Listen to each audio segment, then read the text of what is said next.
దేవునికి స్తోత్రము. మీ అందరికీ వందనాలు. ఈ దినము కొరకై ఏర్పాటు చేయబడిన వాక్య భాగము యోహాను సువార్త 2వ అధ్యాయము 22వ వచనం. ఆయన మృతులలో నుండి లేచిన తరువాత ఆయన ఈ మాటలు చెప్పినని ఆయన శిష్యులు జ్ఞాపకం చేసుకొని లేఖనమును యేసు చెప్పిన మాటను నమ్మిరి. ఆమేన్. దేవునికి స్తోత్రం. హల్లెలూయా, హల్లెలూయా. మన ప్రభువును ప్రియరక్షకుడును మన కొరకు కలువరి శిలువలో ప్రాణం అర్పించినటువంటి యేసుక్రీస్తు నామములో మీ అందరికీ ప్రత్యేకమైన వందనాలు తెలియజేస్తున్నాను. శుభోదయం, good morning, have a nice day. ఇదనమంతా మీకు ఆశీర్వాదకరంగా ఉండాలని ఒక దేవుని సేవకునిగా కోరుకుంటున్నాను. దేవుని స్తోత్రం. హల్లెలూయా. మీరందరూ ఆత్మీయ క్షేమంగా ఉన్నారని, ఆత్మీయంగా బలపడుతూ ఉన్నారని, ప్రభు రాకడెప్పుడో మనకు తెలియదు కనుక ప్రభు రాకడ కొరకు సిద్ధపడుతున్నారని నేను భావిస్తున్నాను. దేవుని స్తోత్రం. హల్లెలూయా. యోహాను సువార్త 2వ అధ్యాయపు ధ్యానాల్లో ఉన్నాం. ఇంచుమించు ఈ రోజుతో నేను యోహాను సువార్త 2వ అధ్యాయపు ధ్యానం ముగించేసి 3వ అధ్యాయంలోకి వెళ్ళాలని ఆశిస్తున్నాను. దయచేసి జ్ఞాపకం చేసుకోండి, 1వ తేదీ నుంచి అనగా ఫిబ్రవరి 1వ తేదీ నుంచి అనగా గత 3 రోజులుగా మా స్థానిక మందిరంలో గిడియోన్ మిషన్ చర్చ్ జిఎంసి అనేటువంటి చర్చ్లో శాంతినగర్ నెల్లూరు అక్కడ ఉపవాస కూడికలు జరుగుతున్నాయి. ప్రతి నెల మొదటి ఆదివారానికి ముందుగా ఉపవాసాలు, సంపూర్ణ ఉపవాస కూడికలు జరుగుతాయి. ఈ ఉపవాస కూడికల్ని 6వ తేదీ ఆదివారము మధ్యాహ్నంతో ముగించబడాలి. కానీ 6వ తేదీ నేను ప్రయాణమై హైదరాబాద్ వెళ్తాను. ప్రభు చిత్తమైతే 7, 8 తేదీలు అక్కడే ఉంటాను. 9వ తేదీ కూడా 2-3 రోజులు అక్కడే ఉంటాను. నేను అక్కడే ఉండి కొద్దిగా పరిచర్య చేసి తిరిగి రావాలంటే ఒక ఆలోచన నా మనసులో ఉంది. కాబట్టి హైదరాబాదులో జరుగుతున్నటువంటి పరిచర్య కొరకు ప్రత్యేకంగా ప్రార్థించండి. అక్కడ ఒక ప్రేయర్ సెంటర్ ఒకటి ఉంది. నేరడిమేట రామకృష్ణపురం అనేటువంటి ఆర్కేపురం అనేటువంటి ఆ ఏరియాలో రైల్వే స్టేషన్కి ఎదురుగా ఇక్కడ సిస్టర్ యానీ నీలిమా గారు ఉన్నారు. వారు ప్రతి ఆదివారము మరియు శుక్రవారం ప్రార్థనలు నిర్వహిస్తూ కొన్ని ఏరియాస్కి, స్లమ్స్కి వెళుతూ అంతే కాలనీ, మౌలాలి, యాదగిరిగుట్ట ఇంకా వేరు ప్రదేశాలకు వెళుతూ చక్కగా పెద్దకందిగూడ అనేటువంటి ప్రదేశాలకు వెళుతూ చక్కటి పరిచర్య జరిగిస్తున్నారు. కనుక అక్కడ జరుగుతున్నటువంటి హైదరాబాద్లో జరుగుతున్న పరిచర్య కొరకు ప్రత్యేకంగా ప్రార్థించాల్సిందిగా కోరుతున్నాం. అక్కడ దైవజనులు పాస్టర్ స్టీవెన్ బాబు గారు మన సహవాసంతో కలిసి పనిచేస్తున్నారు. వారు పరిచర్యలు ఇంకా విస్తరించినట్లుగా వారి కొరకు, వారి సతీమణి బాబు కోసం మీరు ప్రత్యేకంగా ప్రార్థించాల్సిందిగా కోరుతున్నాం. వారు ఆర్థికపరమైన ఒత్తిడిలో ఉన్నారు. కొన్ని రుణభారాలు ఉన్నాయి. అవన్నీ దేవుడు తొలగించినట్లుగా, దేవుడు వారిని దర్శించినట్లుగా మీరు ప్రత్యేకంగా ప్రార్థించాల్సిందిగా కోరుతున్నాం. ఇంకా ఇలాంటి నమ్మకస్తులైనటువంటి కొంతమంది సేవకుల యొక్క అవసరం ఉంది. దాని కొరకు ఎదురు చూస్తున్నాం. కనుక ప్రత్యేకంగా ప్రార్థించాల్సిందిగా కోరుతున్నాం. రండి, మనం ఈ సమయంలో దేవుని వాక్యాన్ని ధ్యానించుకుందాం. నిన్నటి ఎపిసోడ్లో మనం మారిన ఇల్లు అనగా దేవుని ఇల్లు ఎలాగూ దొంగల ఇల్లుగా, దెయ్యాల నిలయంగా మారిందో, అనగా అక్కడున్నటువంటి నాయకులు, మత పెద్దలు, పరిచయులు, శాస్త్రుల వలన అది ఒక వ్యాపారపు ఇల్లుగా ఎలా మారిందో అనే దాని గురించి, వారి యొక్క ధనాశ దురాశను బట్టి, రెండవదిగా వారికి దేవాశక్తి లేకపోవడాన్ని బట్టి, అంతేకాకుండా మనం ఆలోచించినటువంటి మూడో విషయం ఏంటంటే వారు దేవుని వాక్యాన్ని మరిచారు. కనుక దేవుని వాక్యాన్ని మరవకూడదు, అలక్ష్యం చేయకూడదు. దేవుని వాక్యాన్ని అనుదినము ధ్యానించాలి. వారి సమాజ మందిరాల్లో దేవుని వాక్య ధ్యానాలు, వాక్య పఠనాలు ఉంటాయి. అయినప్పటికీ కూడా దేవుని వాక్యము వాళ్ళ మనసుల్లోకి రావడం లేదు. పరిశుద్ధాత్మ దేవుడు వారికి గుర్తు చేయలేదు. పరిశుద్ధాత్ముడు కొన్ని లేఖన భాగాల్ని మనకు గుర్తు చేయాలి. దేవుని స్తోత్రం. హల్లెలూయా. కనుక దేవుని ఇల్లుగా ఉంచుతాం. Let the church be the church. దేవుని ఇల్లు ఎప్పుడు దేవుని ఇల్లుగానే ఉండాలి. దేవుని ఇంటిని మనుషుల ఇల్లుగా మార్చడానికి, దిగజార్చడానికి వీల్లేదు. సమయంలో మనం దేవుని వాక్యాన్ని ధ్యానించుకుందాం. దేవుని వాక్య ధ్యానము చాలా ప్రాముఖ్యమైంది. దేవుని వాక్య సందేశాలు ఇస్తున్నప్పుడు దేవజనుడు ఎలా వాక్యాన్ని విభజిస్తున్నారనేది మనం అర్థం చేసుకోవాలి. వారు బోధిస్తున్నట్టు వాక్యాలు ఎవరు బోధించినా అవి లేఖనానుసారంగా ఉన్నవా లేదా అని అపోస్తుల కార్యములు 17వ అధ్యాయంలోని బెరయలోని క్రైస్తవుల్లాగా విశ్వాసుల్లాగా పరిశీలించాల్సినటువంటి అవసరం ఉంది. దేన్ని గుడ్డిగా నమ్మొద్దు. సమస్తమును పరీక్షించి మేలైన దానిని చేపట్టండి అని దేవుని వాక్యంలో రాయబడింది. ప్రతి వ్యక్తిని పరీక్షించాలి. పౌలు శీలలే పరీక్షించబడ్డారు స్థానిక విశ్వాసుల చేత. కాబట్టి టీవీ ప్రసంగికులనైనా ఎవరినైనా వాక్యానుసారంగా పరిశీలించాల్సినటువంటి అవసరం ఉంది. నేటి దినాల్లో దుర్బోధలు ఎక్కువైపోతున్నాయి. కాబట్టి వీటి విషయంలో జాగ్రత్తగా ఉందాం. పరిశుద్ధాత్ముడు మనల్ని ఎప్పుడు సర్వసత్యంలోకి నడిపిస్తాడు. కనుక పరిశుద్ధాత్మతో సంబంధం కలిగి అనుబంధం కలిగి మనం ముందుకు సాగుదాం. ఈ సమయంలో మనం దేవుని వాక్యాన్ని ధ్యానించుకుందాం. మన ధ్యానం నిమిత్తమై యోహాను సువార్త 2వ అధ్యాయము 22వ వచనము. Gospel according to John 2nd chapter verse 22. ఆయన మృతులలో నుండి లేచిన తరువాత ఆయన మృతుల్లోంచి, ఆయన అనగా యేసు ప్రభు మృతుల్లోంచి లేచిన తర్వాత, లేచాడు, వాస్తవమే లేచాడు అని సాక్షి అయినటువంటి యోహాను చెప్తున్నాడు. అనగా ఆయన లేచిన తర్వాత ఇంచుమించు 30 సంవత్సరాల తర్వాత, 35 సంవత్సరాల తర్వాత లేదా 45 సంవత్సరాల తర్వాత చెప్తున్న స్టోరీ.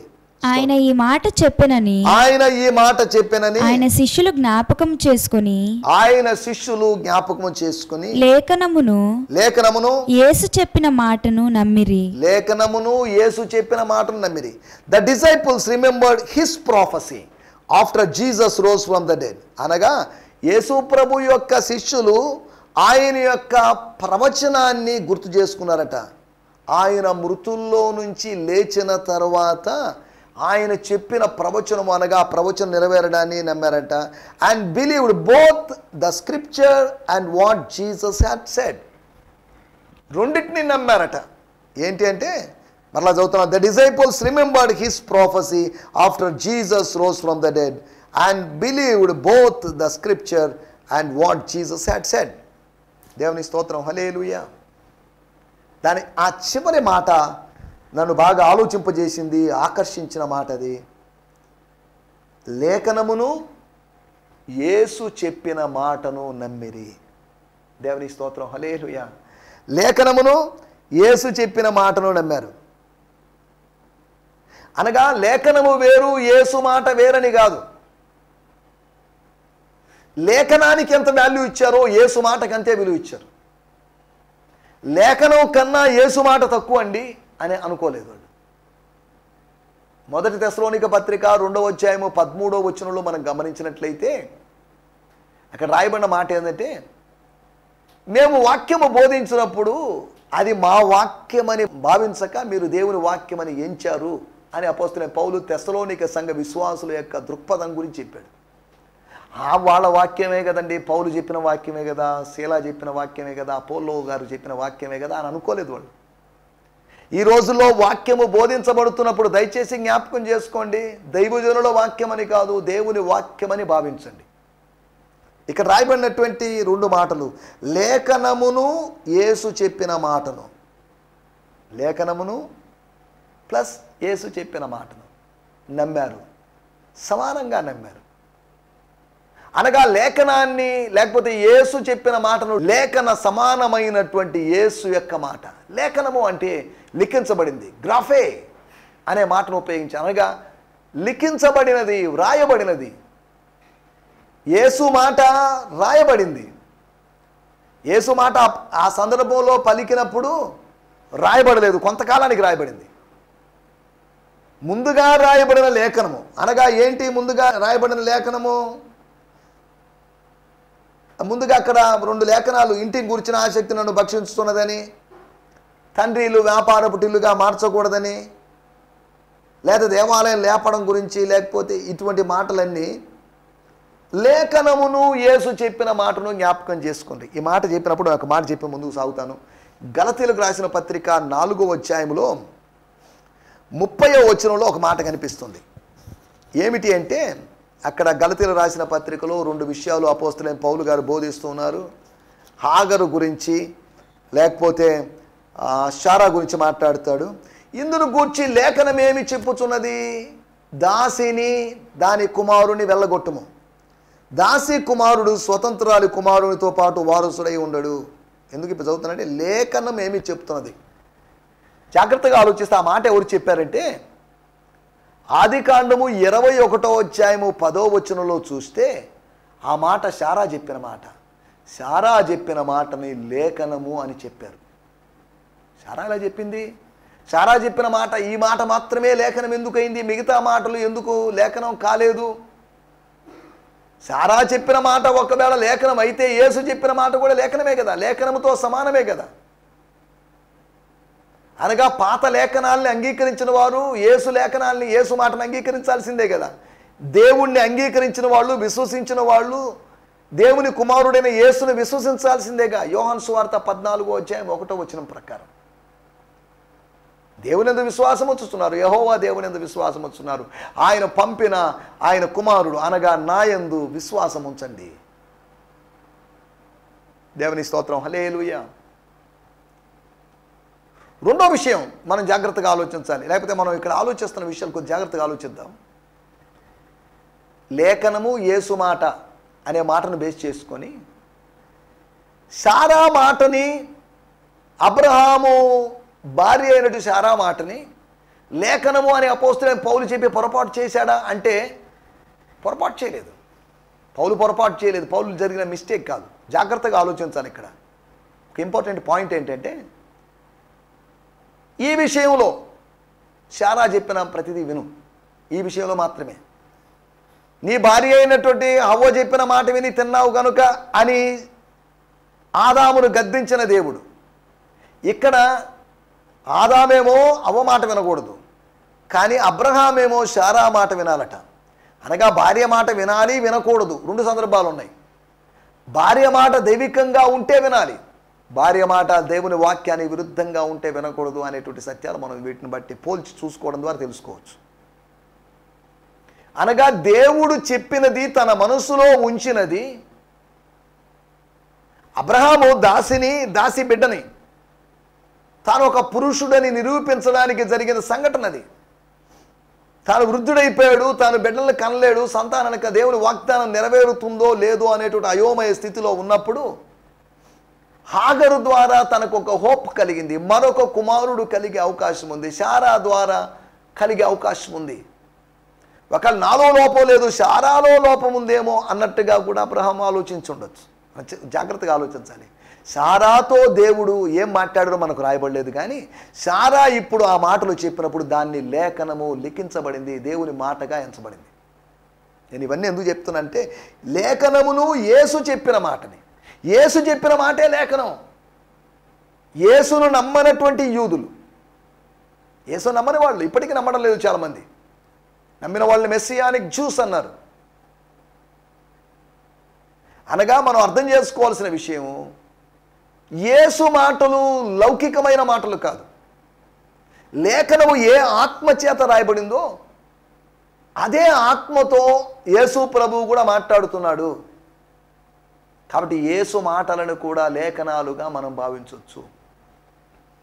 దేవునికి స్తోత్రం. యేసు మాటను కూడా లోగోస్గానో రేమాగానో భావించవచ్చు. లోగోస్ ఉంది, ఒకవేళ యేసు మాటను రేమాగా మీరు భావించవచ్చు, మనం భావించవచ్చు. దేవుని స్తోత్రం, హల్లెలూయా. 3 విషయాలు మీకు త్వరగా జ్ఞాపకం చేస్తాను. యేసు మాటలే లేఖనం.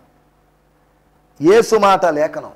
యేసు మాట లేఖనం అని కాదు, యేసు మాట మరియు లేఖనం అని కాదు, యేసు మాటే లేఖనం. The word of Jesus is the scriptures. The word of Christ, the word of Jesus Christ is logos. ఆది యందు ఉన్న వాక్యము, ఆది యందు ఉన్న వాక్యం అంటే అది యేసు వాక్యము. లేఖనం అప్పటికి రాయబడలేదు, కానీ యేసు ఉన్నాడు. యేసు వాక్యం కలుగునుగాక అన్నది యేసు స్వరం. అంటే తండ్రి స్వరం కాదా, పరిశుద్ధాత్మ స్వరం కాదా అని అడగొద్దు. స్వరం ఉంది.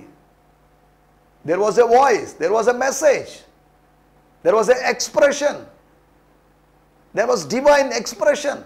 వీటి గురించి మనం 1వ అధ్యాయం మాట్లాడుకుంటున్నప్పుడు మాట్లాడుకున్నాం. దేవుని స్తోత్రం, హల్లెలూయా. మొట్టమొదటి విషయం, యేసు మాట ఈజ్ ఈక్వల్ టు లేఖనము. యేసు మాట లేఖనం ఎలా అవుతుంది అని ఆలోచిస్తే, లేఖనాల్ని యేసు మాటల్ని మనం పోల్చి చూసుకుంటూ 3 విషయాలు అర్థం చేసుకుంటాం. మనకు తెలుసు, మత్తయి సువార్త 4వ అధ్యాయము 4వ వచనములో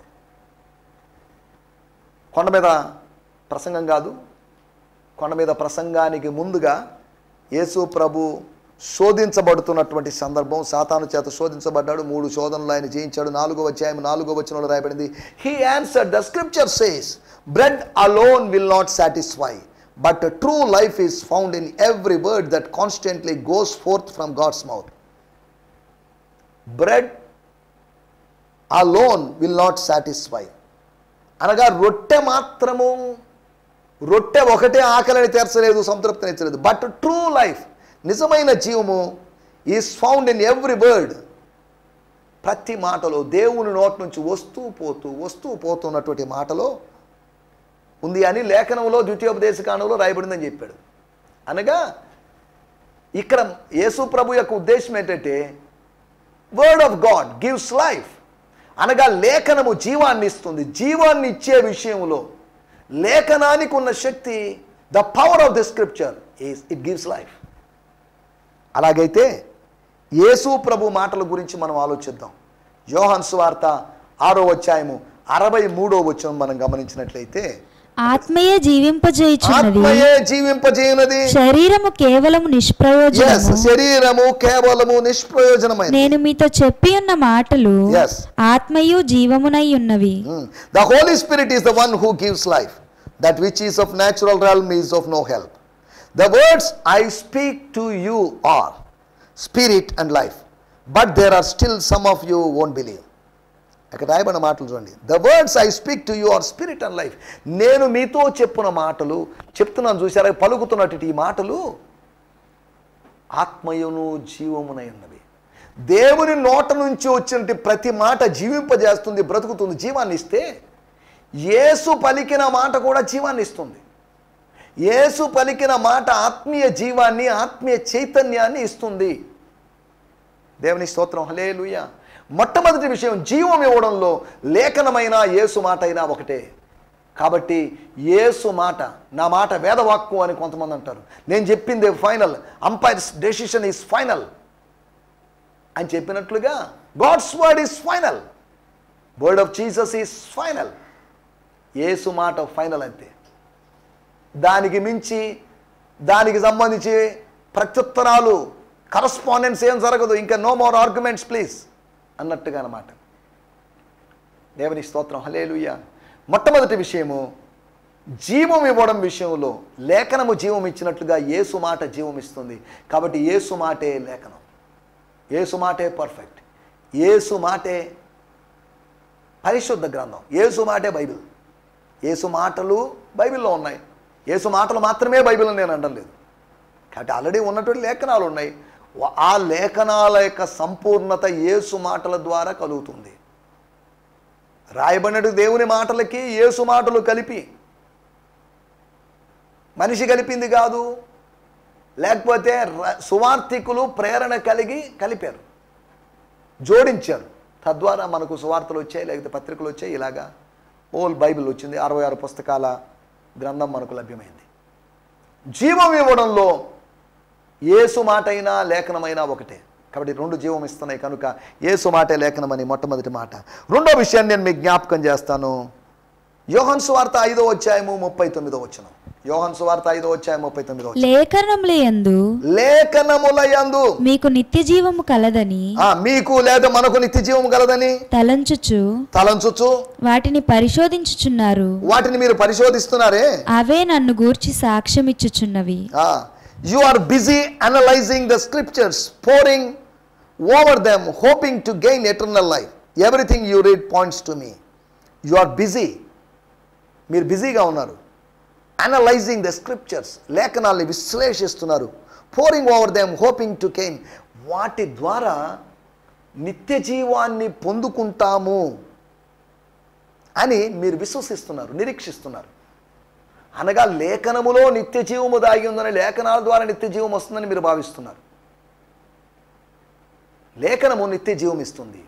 అనగా the word or the scriptures give eternal life.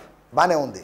యోహాను సువార్త 6వ అధ్యాయము 68వ వచనం. యోహాను సువార్త 6:68. సీమోను పేతురు ప్రభువా ఎవని యొద్దకు వెళ్ళుదుము? మేము ఎవని యొద్దకు వెళ్తాం?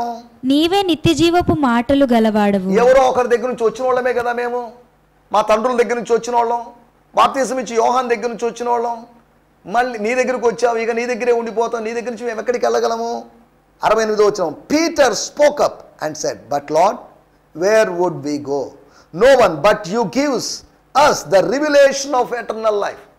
నీవు నిత్య జీవపు మాటలు కలిగిన వాడివి అని కాదు ఇక్కడ రాయబడింది.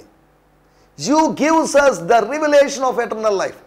నిత్య జీవానికి సంబంధించిన ప్రత్యక్షత అనుగ్రహించేవాడివి, నిత్య జీవం ఇచ్చేవాడివి, నిత్య జీవపు మాటలు కలిగిన వాడివి, నిత్య జీవపు ప్రత్యక్షతని, నిత్య జీవాన్ని గురించిన అవగాహన ఇచ్చేవాడివి నువ్వు. మరలా చదువుతున్నాను 68వ వచనం చివరి భాగం. నో వన్, ఎవరు ఇవ్వలేరు. No one but you give us. నీవు మాకిస్తున్నావు. ఏమిస్తున్నావు? మనీ కాదు, లేకపోతే హీలింగ్ అని కాదు. You give us the revelation of eternal life. నిత్య జీవాన్ని గురించినట్టు ప్రత్యక్షత ఇస్తున్నావు. లేఖనాలు నిరీక్షణ ఇస్తున్నాయి నిత్య జీవాన్ని గురించి. యేసు ప్రభు కూడా నిత్య జీవాన్ని ఇస్తున్నాడు, నిత్య జీవాన్ని గురించిన ప్రత్యక్షత ఇస్తున్నాడు, అవగాహన ఇస్తున్నాడు.